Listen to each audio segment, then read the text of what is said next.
Hello, human.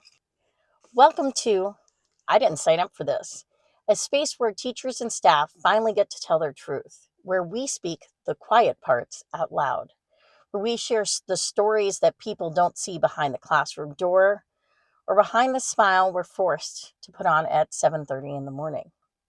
Today's story is heavy and it's real, and it could be written by any one of us. I was born and raised in New York after graduating from a state school. I attended a job fair for a bunch of districts, and Palm Beach County was there.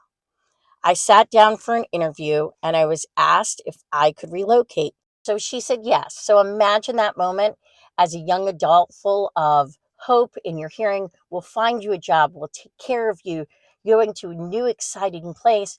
Palm Beach County back then had a step system. You were shown a salary chart and you trusted it because you believed you could build a life on it.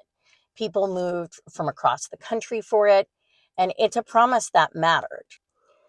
Leaving New York to Florida was a $6,000 pay difference, but Florida was affordable back then.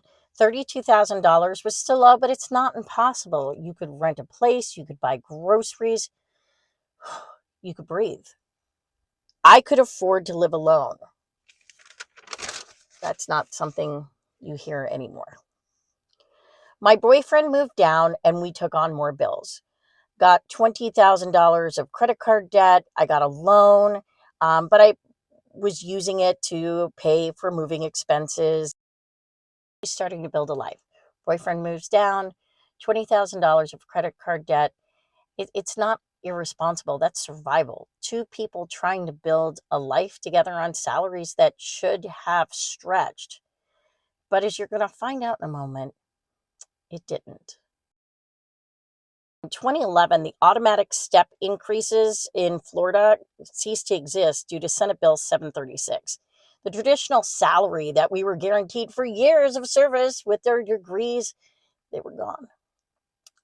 New hires didn't get them, and then it shifted to performance-based pay, which sounds great, tied to evaluations and student growth. Contracts changed, and veteran teachers no longer reliably earned more than new teachers, creating a salary compression. Local school districts still negotiated exact raises, but the predictability for teacher raises, they were gone. And we went a long time without any change. And no one signed up for that. Fast forward to 2019, we had our first child. Daycare was $210 a week. In 2020, and every teacher can tell you exactly when, March 13th, 2020 to 2021, COVID. No one could predict COVID. I mean, no one. We had to reinvent the way we taught. We had to learn on the fly, engagement, ceiling fans. So many ceiling fans. We got pregnant with baby 2 in March 2021, and daycare went up to $400 a week. Ouch, but not unrealistic. Daycare $400 a week. I remember those days. In 2022, daycare went to $510 a week. We had to move daycares, and we started drowning. Those words hurt. Drowning is exactly what it feels like. Not struggling, drowning. Rent jumped from $1,700 to $2,400 a month. Daycare is $500 a week, so that's $4,400 a month just for two things. That's not food, gas, God forbid your vehicle breaks down or your kid gets sick. In 2024, we had to get a loan and continue to use the credit cards. I had to get a loan to pay for daycare.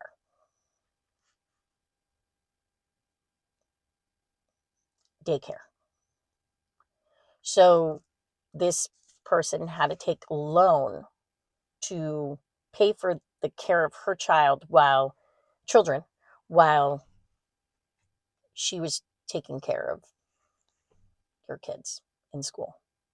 Now it's 2025. We have a $40,000 loan. 2 kids in aftercare, a car payment, a mortgage, an HOA that keeps rising, and we can't afford to stay here. Yeah. I'm living paycheck to paycheck, not because of the profession I chose, but my salary doesn't meet the reality of the world around me.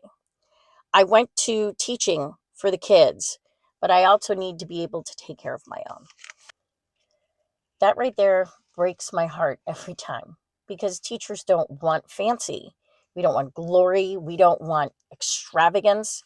We just want to be able to take care of our own while we take care of yours. There are so many stories like this.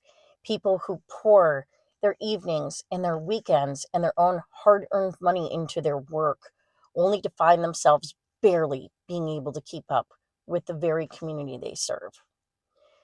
We're not okay.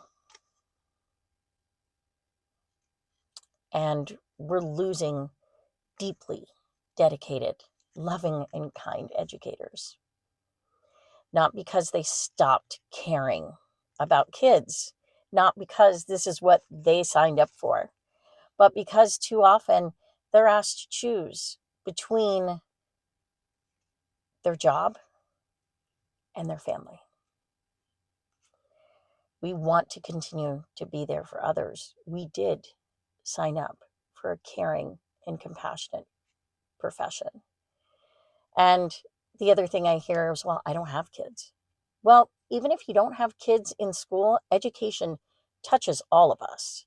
It shapes our community, it shapes our economy, it shapes our future, and we can't fix this alone. We need you.